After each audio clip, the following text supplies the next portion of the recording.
Thank you.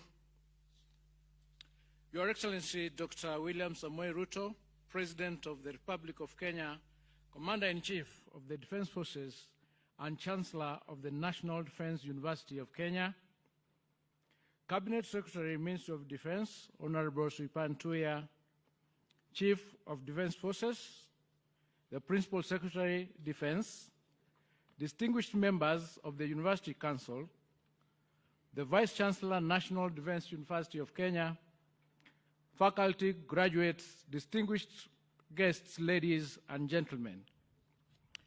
Your Excellency, it is both a great honor and privilege to stand before you today at the second graduation ceremony of the National Defense University of Kenya.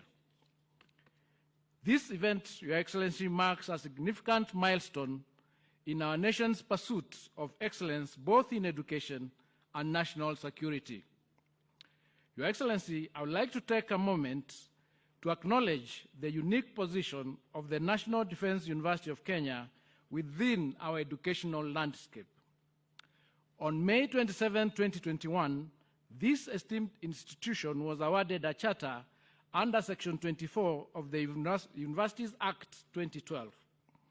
This momentous achievement came after the Commission for University Education affirmed that the university met the rigorous standards required to offer specialized education in defense and strategic national concerns. Today, the NDUK holds a distinctive mandate of serving as a hub for advanced study in national security, providing critical insights and guidance to our government as it navigates complex security challenges and shapes policy.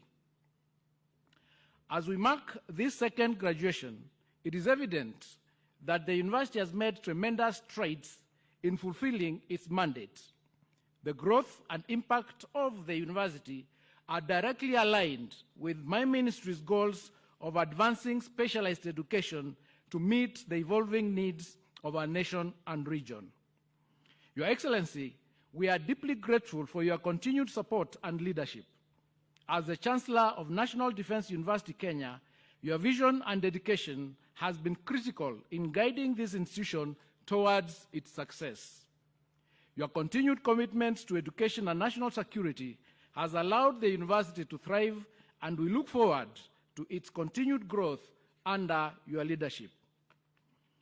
I also wish to express my sincere appreciation to the Ministry of Defense, led by Honorable Sripan Tuya, for her invaluable support that has helped to guide this institution to where it is today. I must also acknowledge the hard work of the chairperson of the University Council, the entire council, the Vice Chancellor, and the entire management and staff of the National Defense University of Kenya.